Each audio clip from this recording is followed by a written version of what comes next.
Mais l'équation cartésienne qu'on avait trouvée, ben, c'est un petit objet où tu vois qu'apparaît le paramètre m ici. C'est le chiffre qui vient multiplier la variable x. Et bien m, c'est ce qu'on appelle la pente de la droite ou bien le coefficient angulaire de la droite. P, quant à lui, c'est le terme indépendant qui n'est pas lié à la variable x. Et bien, c'est ce qu'on appelle l'ordonnée à l'origine de la droite. On va y revenir. Avant d'y revenir, j'aimerais bien d'abord que tu puisses te rappeler comment on peut tracer le graphique d'une droite. Pour tracer le graphique d'une droite, eh bien, souvent, ce que tu vas pouvoir faire, c'est faire un tableau des valeurs pour trouver les coordonnées cartésiennes de certains points de la droite. Donc, comment est-ce qu'on fait un tableau des valeurs? Eh bien, c'est pas très compliqué. Tu fais un tableau. La première ligne, tu vas la dédier à des valeurs que tu vas choisir pour x. Moi, j'ai choisi les valeurs -2, -1, 0, 1, 2, 3. Et tu vas calculer la valeur de y en prenant l'équation de la droite. Par exemple, je prends ici le graphique 2x plus 1. C'est un exemple que je choisis parce que c'est un exemple qui va être réutilisé dans l'activité suivante de ton cours.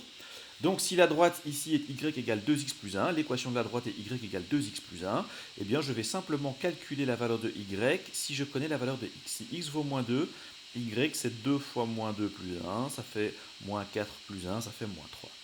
Si x vaut moins 1, y vaut 2 fois moins 1 plus 1, ça fait moins 2 plus 1, ça fait moins 1. Et ainsi de suite, tu vas pouvoir calculer les différentes valeurs pour y. Donc la première ligne, tu choisis des valeurs pour x, et moi j'ai choisi ces valeurs-là, tu aurais pu en choisir d'autres. Moi, il se fait que pour mon exemple, eh bien, j'ai fait exprès que les valeurs pour x soient séparées de une unité. Je suis parti de moins 2, puis j'ai chaque fois fait plus 1, plus 1, plus 1, plus 1. Tu verras par la suite que c'était fait exprès. Et ensuite, il faut calculer la valeur de y. Ça, c'est pas un choix, c'est un calcul qui découle de la valeur de x juste au-dessus. Donc, comme je te l'ai expliqué, le moins 3 est trouvé à partir du x qui vaut moins 2. Tu remplaces x par moins 2 dans la formule de l'équation. Bien, j'espère que ça c'est clair. Une fois que tu as trouvé le tableau des valeurs, tu vois qu'en fait, ce que tu as trouvé, ce sont des coordonnées de points qui appartiennent à la droite. Parce qu'effectivement, le point, ici les chiffres moins 2, moins 3, ça va te permettre de trouver le point de coordonnées moins 2, moins 3. Et ce sont deux coordonnées qui respectent l'équation cartésienne de la droite. Puisque tu vois bien que moins 3, la coordonnée y, elle est égale à 2 fois la coordonnée x, 2 fois moins 2 plus 1. Et comme ce point respecte la coordonnée, comme les coordonnées de ce point respectent l'équation cartésienne de la droite, eh bien ce point est sur la droite. Pareil pour ce point-ci, les coordonnées du point -1, -1, je les ai trouvées à partir de la deuxième colonne.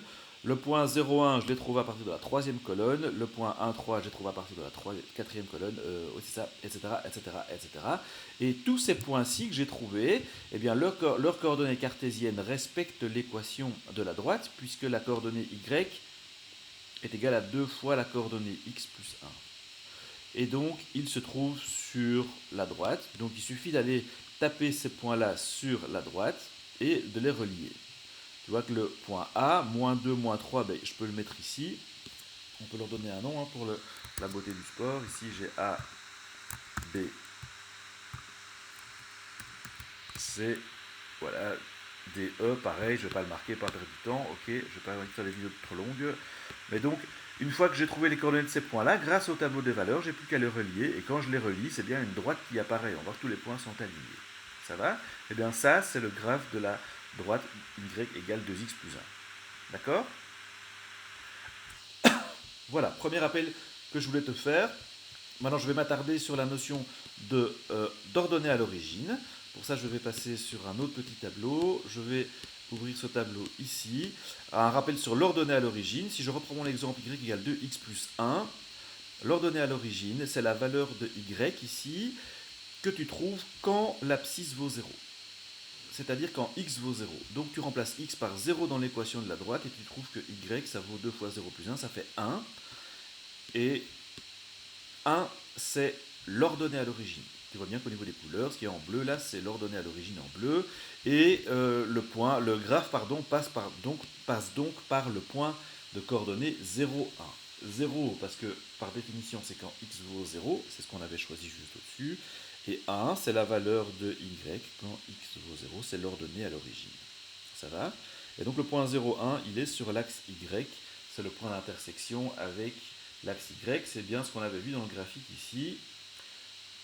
Le point C ici est de coordonnées 0, 1. Voilà. Donc je te donne encore d'autres petits exemples, mais donc de manière générale, l'ordonnée à l'origine, tu le trouves toujours en un coup d'œil, hein, c'est le P dans l'équation y égale mx plus p. Quand tu vois y égale mx plus p, le P qui apparaît, c'est l'ordonnée à l'origine, puisqu'effectivement, si tu remplaces x par 0, m fois 0 ça fait 0, 0 plus p ça fait p, on a bien que y égale p. D'accord? Donc je te donne ici d'autres petits exemples. Si je te donne l'équation y égale moins 3x plus 2, l'ordonnée à l'origine c'est 2. Et donc le graphe de moins 3x plus 2 passe par le point 0, 2.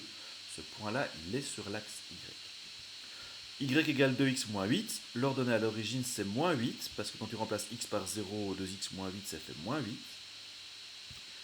Et le graphe part pour le point 0, moins 8. Si je te donne à droite y égale x plus racine de 5, l'ordonnée à l'origine c'est racine de 5, et le graphe de la droite passe par le point 0, racine de 5. Voilà. Ça, c'est pour un rappel sur l'ordonnée à l'origine. Et donc, pourquoi on dit que c'est l'ordonnée? Parce que c'est une valeur de y. Hein. Donc, dans ton graphe cartésien, x, c'est les abscisses, y, c'est les ordonnées. Eh bien, c'est une valeur de y, c'est une valeur d'ordonnée. Mais à l'origine, parce que c'est quand x vaut 0. Quand x est vraiment centré au milieu de la droite des x, d'où le terme origine. Donc c'est l'ordonnée à l'origine, c'est la valeur de y quand x vaut 0. Ça, c'est un petit rappel que je voulais te faire sur l'ordonnée à l'origine d'une droite. Et rappel sur la pente, eh bien, c'est ce que tu vas voir par contre apparaître en rouge dans la droite. Dans la droite, y égale 2x plus 1, la pente c'est le 2 ici, comme je te l'ai dit. Ça veut dire quoi? Ça veut dire que quand on avance de 1 unité vers la droite, on monte de 2 unités. Et comment est-ce que tu peux t'en convaincre? Eh bien, tu peux regarder dans le tableau des valeurs. Si je remonte à mon tableau précédent, je t'avais dit, j'avais fait exprès de choisir mes valeurs de x pour qu'elles soient séparées de 1 unité. Tu vois bien par exemple que entre 2 et moins 1, ici, pour passer de moins 2, de moins 2 à moins 1, j'ai fait plus 1. Eh bien, quand je monte de 1 unité par rapport au x, quand j'avance de 1 unité vers la droite sur l'axe des x, qu'est-ce qui se passe au niveau des y? Je fais plus 2. Je passe de moins 3 à moins 1, au niveau des y, j'ai fait plus 2. Et pareil, quand x passe de moins 1 à 0, x a bien fait plus 1, et bien au niveau des y, j'ai bien fait plus 2, je suis passé de moins 1 à 1.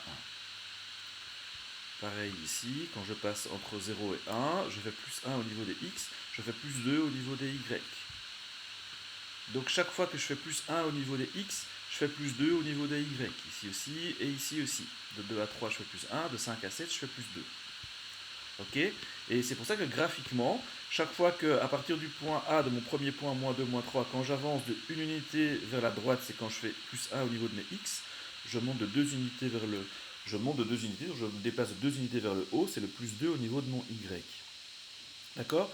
Donc c'est ça que ça veut dire, la pente. Ça te donne l'indication du nombre de pas que tu fais selon l'axe Y quand tu avances de 1 unité vers la droite.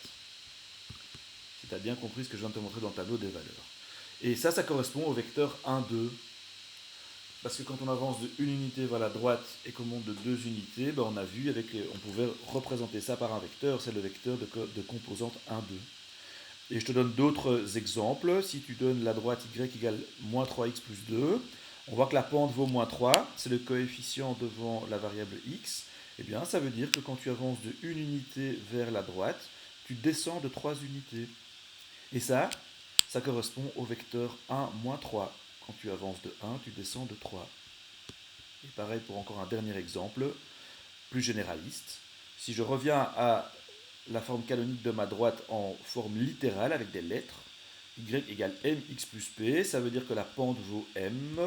Quand j'avance de 1 unité vers la droite, je monte de m unités, du moins si m est positif. Parce que si m est négatif, je descends. Ça va, je descends de m. Oups, il y a un petit s qui vient se caler ici, voilà. D'accord? Et donc tu vois que ça correspond au vecteur 1m.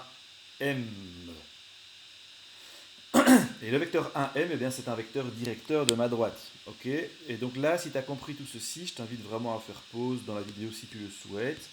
c'est un rappel normalement de ce que tu as vu l'année passée, eh bien tu es prêt à faire la petite exploration ici de la page,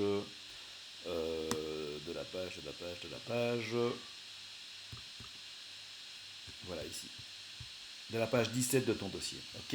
Et moi je m'arrête ici avec cette vidéo. Je te souhaite un bon travail.